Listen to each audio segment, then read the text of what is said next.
नमस्कार दोस्तों, आज हम एक ऐसे मुद्दे पर बात करने वाले हैं जिस पर पूरे भारत में और उसके बाहर भी खूब चर्चा हो रही है। भारत का राजनीतिक परिदृश्य कैसे बदल रहा है और इसके भारत की धर्मनिरपेक्ष पहचान के भविष्य के लिए क्या मायने हो सकते हैं। चलिए इसे समझते हैं।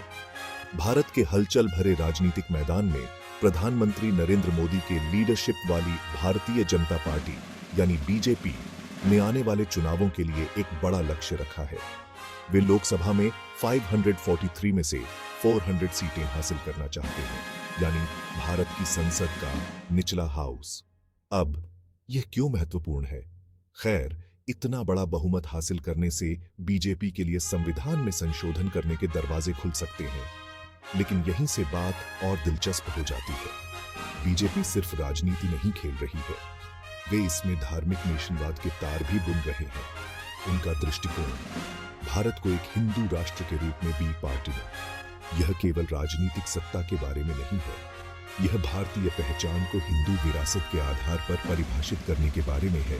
इस प्रक्रिया में अन्य धार्मिक समुदायों को दरकिनार करना।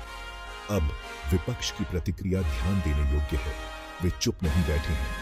कांग्रेस और विभिन्न क्षेत्रीय दल जैसे दल इंडिया गठबंधन के बैनर तले एकजुट हो रहे हैं, जिसका लक्ष्य गरीबी उन्मूलन और सांप्रदायिक हार्मनी जैसे मुद्दों को उजागर करना है।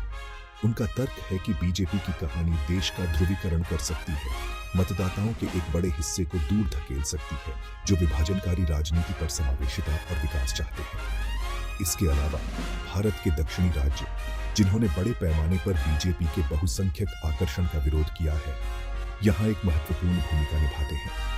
ये राज्य आर्थिक रूप से समृद्ध है और इनका पर्याप्त राजनीतिक भार है। हालांकि निर्वाचन क्षेत्र की सीमाओं को फिर से बनाने की एक चिंता है, जो उनके रिप्रेजेंटेशन को कम कर सकती है और सत्ता का संतुलन अधिक आबादी वाले उत्तरी स्टेटों की ओर स्थानांतरित कर सकती है। तो दांव पर क्या लगा है?